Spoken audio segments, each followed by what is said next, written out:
Welcome to Phoenix TV, the show that follows Manchester's fastest and most exciting sports team, the Manchester Phoenix Ice Hockey Club. On this week's show, we have breaking news on some new Phoenix signings, Tambo with his EPL update, first look at our mini-series, The Road to the Championship, and a possible Manchester Menace romance. But first, we're going to have the real reason why the three boys left to go to Sheffield. We had to spend their money on this person's appearance fee. Ladies and gentlemen, I present Don Cherry. Thanks for that, Pete, but I don't think it'll cause Neil too many problems. The flights across the pond are pretty cheap these days with EasyJet. Today's news is more of a signing roundup, but we do have some great Phoenix news coming up later in the programme. Well, all the rumours about Andre Payet and his Steel Dogs recruiting all under the sun came out in the wash the other night. As expected, Ben Morgan, Pavel Gomeniuk and Greg Wood have left Phoenix to ply their trade in Sheffield next season. Ben, one of the best young Brit D-men in the league, is studying in Sheffield and has got himself a part-time job over there. Being a local lad, it made sense for him to move back over the hills. Same for Pasha really. With a young family in Hull, he and Vicky wanted them to be closer to the kids as they grow up. Pasha, remember, signed for the Scimitars last season and came to Phoenix when there was a doubt there were dice at all. As to Greg, he felt he needed a change and the carrot of being appointed captain of his hometown club was too good an opportunity to let go. Steel Dogs now have 16 confirmed on their roster, with one import to come. Where are they getting all the money for that? Phoenix, of course, wish all three the best and thank them for their efforts in a Phoenix shirt. Over in Guildford, Lobby Longstaff has signed for another year. Should take him up to his pension, that one. News just in that Slough have announced that Paddy Ward will not be returning. I remember watching Paddy as a wee lad riding the pine in the Super League at Ayr. He's matured into a fine D-man and will be a big loss to Slough. Paddy's taking some time out to do some travelling. Wouldn't mind him stopping off in Manchester for 8 months. The Phantoms are building and Dean Tonks has returned to the EPL to play at the Breton next season. They've also re-signed James Spurr and packed up Will Weldon from the Nottingham Lions. The Ferraros have also committed to another year over there. Now there's 3 of them. Should they change the name to the Hansons? The news out of Bison is more of who is gone rather than who is there. Mindy Keiris has left the club and he'll be hard to replace. The guy had an absolute bullet from the blue line as we found out in the Cup semi last year. Heading back to the corral is Redmond, Oakford, Bronyman, Reynolds and Chris Wiggins. There's not a lot of news coming out of Milton Keynes, apart from the old man Nick Poole returning for another year as player coach. Nick intends to play more than he did last season, so it looks like their 5 import experiment has been ditched. Swindon have re-signed James Knight, but have lost Brit D-man James Griffiths to Coventry in the Elite League. There's nothing coming out of Bracknell this week. That just leaves Phoenix, which, as I said, we'll come on to later. They're still playing hockey though, and here's a bit of word from the World Championships. It got going in Slovakia last week, and they've completed the preliminary round with only a couple of shocks. In Group A, surprisingly Germany won all 3 games to take 6 points on to the next round. The question is, can they hold that form as the pressure mounts? As expected, Russia and Slovakia also qualified for the next round, sending Slovenia to the relegation groups. There were no surprises at the top of Group B as Canada and Switzerland went forward. At the bottom, France pulled off a major shock, beating Belarus to go through with the big boys. Belarus will now go to the relegation round.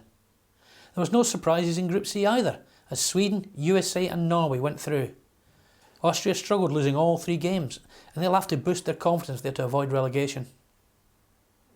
Top seed Czech Republic and Finland had no problems in the last group in Group D.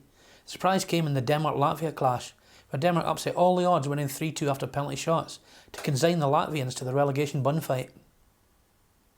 In the qualifying round, the top 4 in each group go through to the knockout stages, and the relegation games are a round robin with the top 2 retaining their elite status. The bottom 2 will then arrange a date with GB next season in Division 1.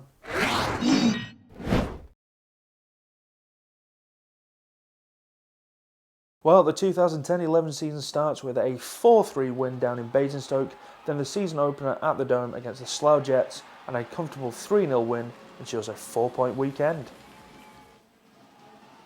Milton Keynes Lightning are dispatched 6-3 in their own barn for the Bison visit for the first time, and sent packing 3-1, rounding out September.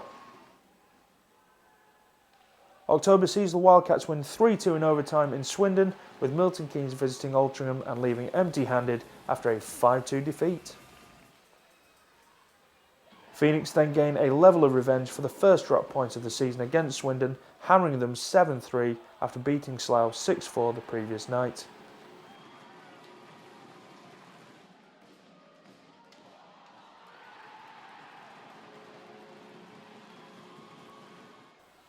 Phoenix and Bracknell then duke it out in a home-and-home series, with the Phoenix blasting 14 goals past Bracknell over the 2 games. The Steel Dogs, Tigers and Phantoms are all dispatched with relative ease for another home-and-home series, this time against title rivals, the Guildford Flames. Phoenix take first blood with a 3-1 win in Guildford, but the Flames counter with a 4-3 win in Altrincham to split the series and inflict only the second defeat of the season for the Phoenix.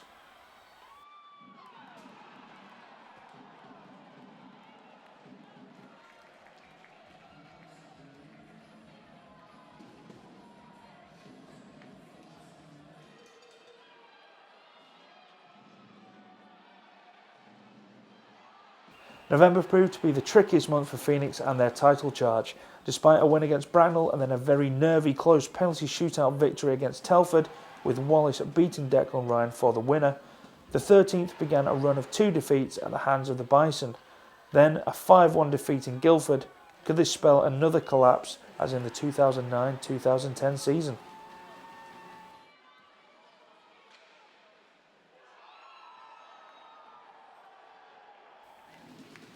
The 21st saw Peterborough try their luck and fail as Phoenix get back to winning ways with a 4-2 victory.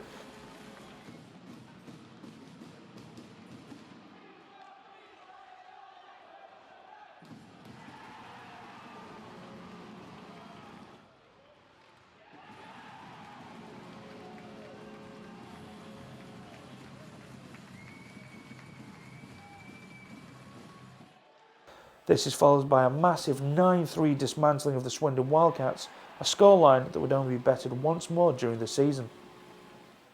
A 4-0 win away in Sheffield finished off November, and any thoughts of a collapse are put to bed as the Phoenix title challenge gathers momentum.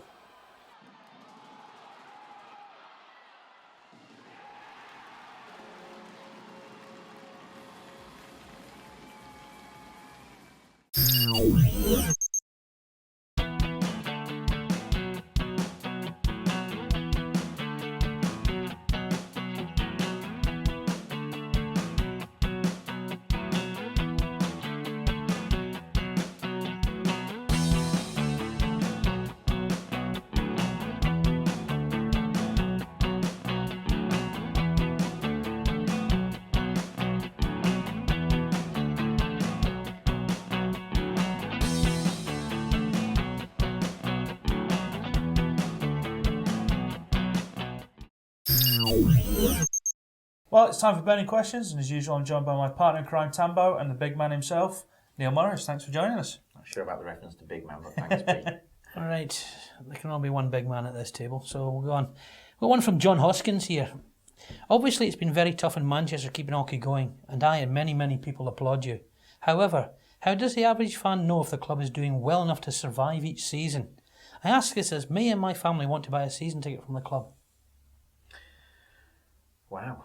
I think you should give me these questions earlier. How does the average fan know how the club's doing?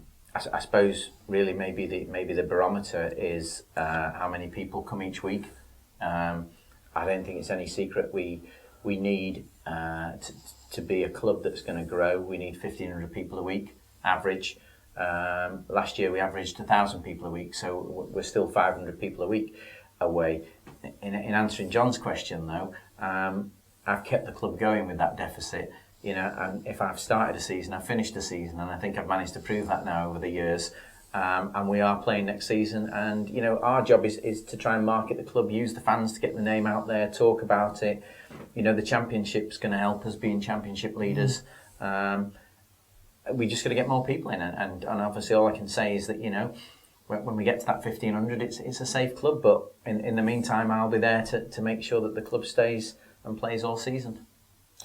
I've got another question. It's from an anonymous person. That'd be a nice one then. Who in the club has the final say on which players we have? You're down as being in charge, but I've heard it's Tony. Okay, well, It's a difficult one, that, because in fairness, Tony does all the work. I mean, very quickly, if you have a burst at home and you bring a plumber out, you don't tell a plumber how to fix it. You let them get on with it. You pay your bill. That's the end of it. I employ Tony Hannon because I believe he's one of the best coaches around, and I have a good relationship with him. Tony's job is to go out there, find players, and to construct the best team he can. Obviously, out of courtesy in the professional relationship, he rings me and tells me where the team is going, how the dynamics are changing. And because I think he's a good guy, he asked me for my opinion. At the end of the day, Tony chooses the team, I rubber stamp it. So I suppose he does most of the work and I take the credit when we win. Well, somebody did say you didn't answer difficult questions. Here's a good one for you. Again, it's from Mr. Anonymous, but there we go. Why can't you just lower ticket prices to what they were in the first couple of years that the Storm played? They had a lot more fans than us, and surely that's a way to pack out the ice rink.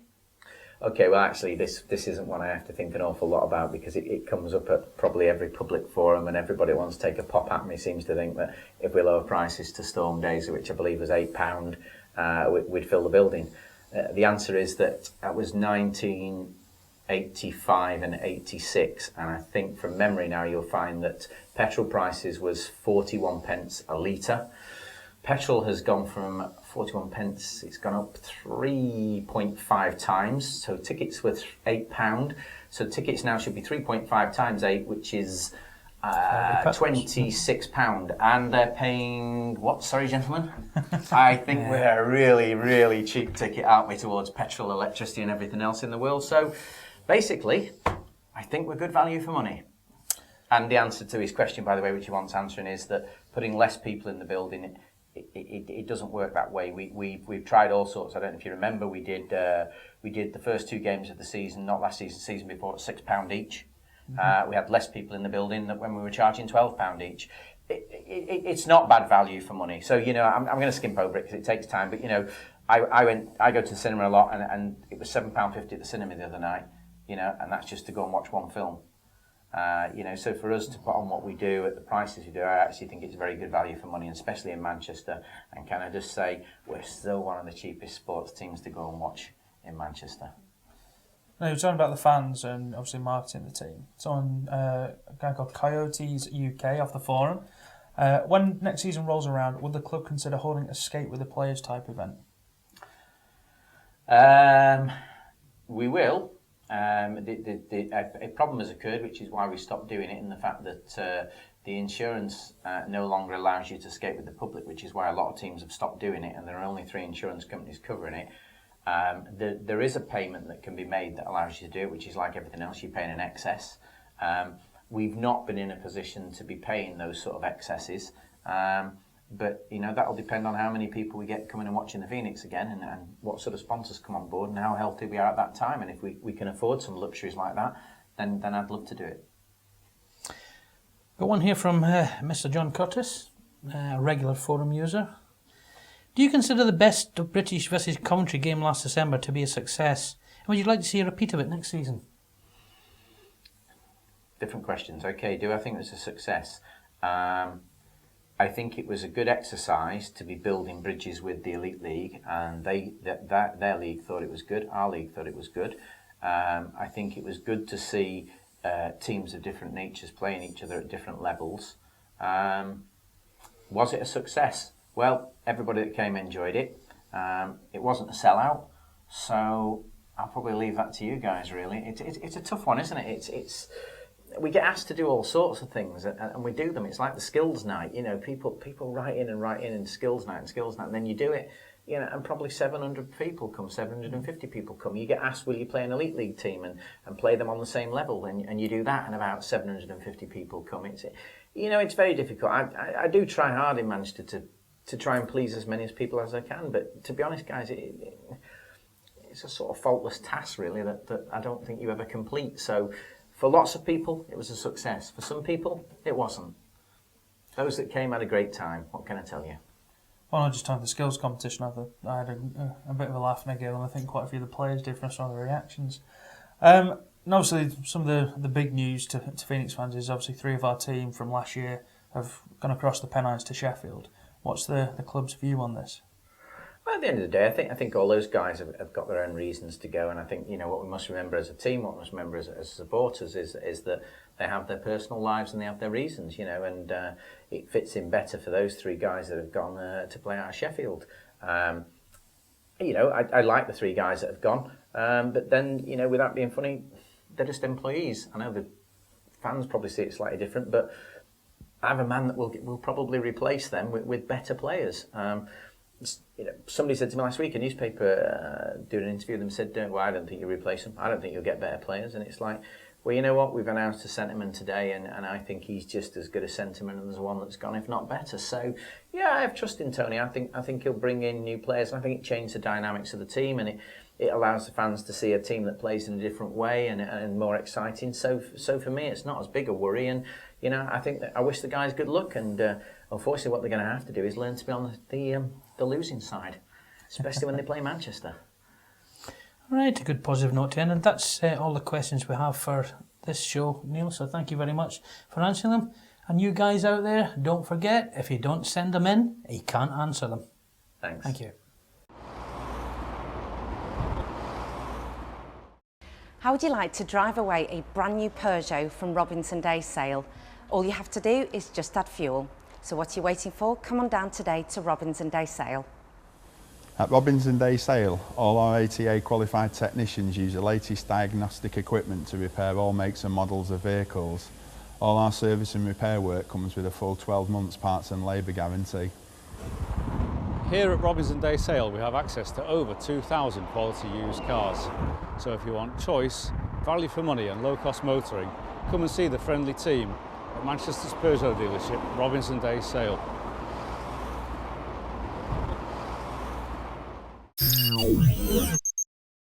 Well, it's time for us to break that news for you that we were alluding to earlier on. I'm joined with Tambo, and we're now joined, hopefully on the phone, if all this modern technology works, with our new centreman, Slava Kulikov. Slava, are you there? Yes, I am, yes. Hi, thanks for joining us. Yeah, thank you. Welcome to the Manchester Phoenix, the home of the EPL champions. What do you think of that? Yeah, it's absolutely great. I've been fond of Manchester for a couple of years, and I was looking forward to joining you this year, that's for sure. We're glad you've signed with us.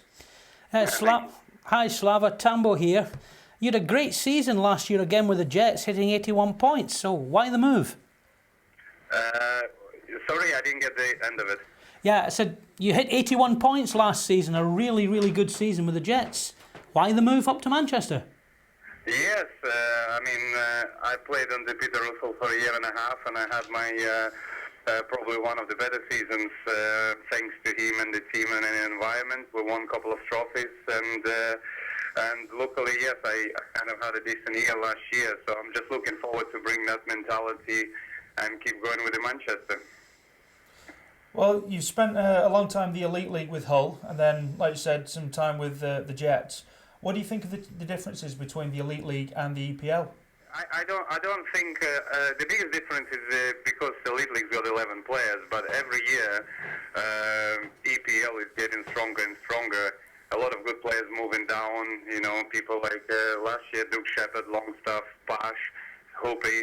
And they're one of the top players in the Elite League, so we're kind of getting closer to it. But the only difference is it's maybe a little bit more physical, and they have 10, 11 imports. That's the only difference it is. Well, it's great having you up here at Manchester, Slava. Any of your ex-Hull colleagues talk to you about the club? Did they have to sell it to you? Talk to me about which club, Manchester? Yeah, about Manchester. Like Curtis or Pash? Yeah, any of them. I'm just wondering, the guys that you played with before, did they speak to you about this? Yeah. I know a few guys who play for Manchester, and I played with them before, which is like, is it Woody and Buffy, Pash and Hoopy. So I know quite a few guys, and I talk to them on a regular basis. So I always heard good things about it. It's professional, and I think it's going to be third season in EPL. And to win a league in 2 years, I think it's a great achievement. So I'm looking forward to hopefully to add something next year. Now, just picking up on that, what you're going to add to the team, what can we expect from Slava Kulikov? Hopefully, I don't even know how to answer that question, to be honest. Sorry to put you on the spot. I can keep the level up as I did for Slough Jets in a year and a half, and if I can work in both ends and make teams successful or win something, I'll be more than happy to do that. Well, we're hoping you can replicate that kind of form for sure. I wish. I hope he as well. A personal one on this, Slava. My favourite player from last year, Laci Harabin from Slovakia, had a few problems with the language, and I had Pasha to help out. I take it I can count on you to help me, as Russian and Slovakian's quite close to each other? Yes. Because we're all kind of close to each other. And it used to be under the communist regime in Soviet Union and Slovaks, kind of after World War II. So yeah, we will always keep together, and we get on with each other, and if anything happens, we try to help them out. And vice versa. So that's all I can say. Well, let's hope we can get him back. So we've got a translator for him, although we're still working on one for Tambo. So if anybody's kind of out there who wants to go for that job, we'd appreciate it. Now, finally, Slava, do you have a message for the Phoenix faithful? For the team, what, sorry? The Phoenix faithful, the fans. For the fans, oh my God. I don't know. Like I said, I just would like maybe to thank the old club to give me the opportunity to move on to a bigger club, and hopefully I can do the same. And I don't know. I'm not sure what else I can say. I mean, hopefully, like I said, if we win in games and we're some way challenging for trophies, I think fans will be happy, and I hope I can help to achieve that. And I think it makes everybody happy. So I'm looking forward to meeting them, put it this way. Well, we're looking forward to having you on the ice. I'm sure you'll be an instant hit. Slava, thank you very much for joining us. Yeah, no problem. Thank you, and all the best. Thanks, you too. All right, bye-bye. Can't wait for him to come. Yeah, Really can't wait. It's going to be a good signing, I think, there. Right, the breaking news isn't over. We promised you more, and trust me, it's another good one. I've got Tom Duggan on the line with me. Welcome back, Tom. Hi Jim, how's it going? It's going fine, mate. Right, and we welcome you back to the club. I'm sure the fans will be over the moon with you putting pen to paper. Was it a difficult decision to come back? No, it wasn't. I really enjoyed my year last year, and when Tony approached me about next year, it wasn't a second chance in my mind, so I just sort of signed right away. I had obviously with my university as well, so no, there wasn't a hard decision for me. You've kind of pretty much answered the question I was going to ask, but I'm going to just see if... just repeat it anyway. Just if anything else comes to mind. I'll make something else up. Not a problem. Did you get any other offers from like other teams or even other leagues that you had to consider before saying yes to Manchester? Well, I signed quite well. I mean, confidentially with the club, I signed quite early on, with quite a lot of the season left to go. So I wasn't approached after the season because teams knew I'd already signed for Manchester. Yeah. Oh, that's good to hear. So thanks for padding out that no answer for me. Yeah, there we go. What's it like juggling uni life with playing? What sort of obstacles do you face, Tom? It's mainly my sort of time management, splitting my time between obviously having to study and whether it's reading on the bus or doing essays on the bus. So it's getting that balance of being able to perform, at a professional level for the club and also attaining my degree. I found it okay this year, and I know the workload gets a little bit harder next year, but I don't see it being a problem. Especially with our schedule, it's something I can definitely do, and something I'm not particularly worried about as long as I stay on top and focused in both areas. Now, Tom, talking of your hard work there, obviously you picked up 2 awards last season. One of them being the Coach's Player of the Award. How important is an award like that to a player?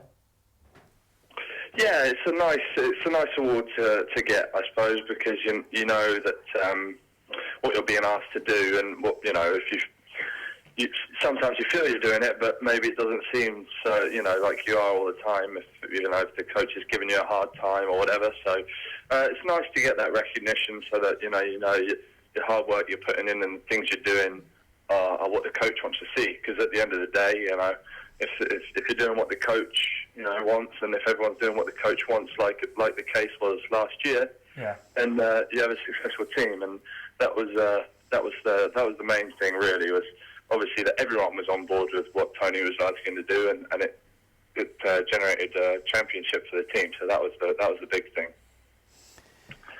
Tommy, you've been called Mr. 110% by the fans. Have they got that right? Is that just the way you are? Yeah, I don't know. Maybe that's flattering, but if you're not, you can't always be the most skilled on the ice. I'm certainly not going to be the most skilled player on the ice, but you can always work the hardest, and that's something I've tried to do all throughout my career, and something I pride myself with. I'll always be out there working as hard as I can. Enough about the working hard. Obviously, uni's going to be finishing for the summer fairly soon. Have you got any plans of hitting the golf course, maybe with James Neal, and possibly taking some money off him? I'm looking at it. Not right now. I'm in a sling for 6 weeks after my surgery, so I'm not hitting too many golf balls at the minute. But well, you'd still probably be able to beat me. I'm terrible at it, so. I don't know. Yeah, I'll definitely spank Jim at a few games of golf this summer, maybe in sort of July, August time. Get up and show him how it's done. Might have to get some footage of that for Phoenix TV, I think. Definitely, yeah. So you guys sort us out of a course and a cushy setup, and we'll be there. I'll have a word with Neil for you. See what we can fix up. yeah, I don't know about that one, eh? Right. I don't know whether you've heard, Tom, but you're not the only centre we've signed this week. Have you heard about our other new guy? I haven't. I may have heard something, but I'm not going to jump the gun and yell something out. What, I haven't heard much. No. Just to put you out to your misery, we just talked to Slava Kulikov, who's put pen to paper, and he's really looking forward to coming here. That's us got our centres sorted out. Perfect. He's a great player. Obviously, and that's nice to hear. We've got another centreman. He's a great player. He was good for Slough last year, and that'll be a great addition to the team for next year, so that's great news. Well, it's great to have you back as well, Tom. Have you any message for the fans ahead of the season? Well, no, I don't know. I mean, just sort of, hopefully we can come back and win some more trophies next year. Let's go for 2 or 3 trophies next year. So I know that's what all the players have got in their mind, and we had great support last season. Let's make it a better season the next time, yeah? That's what we all want to hear. Thanks very much for your time, Tom, and we'll see you after the summer. Cheers, Tambo. Cheers, Pete. See you later, Tom. Cheers. Well, if you want your burning questions answered, make sure you text them to the number shown at the bottom of the screen, or alternatively send them to info@manchesterphoenix.co.uk. Now, if you want to keep up to date with all the latest gossip and rumours in the hockey world, and especially the Phoenix, make sure you log into the Twitter account or the Facebook page, so get logging onto those now. Well, that's it for this week's show. Our next show is on the 31st of May, so we'll see you then. That's goodbye from me, Pete Hagan, Tambo, and Neil. We'll see you then.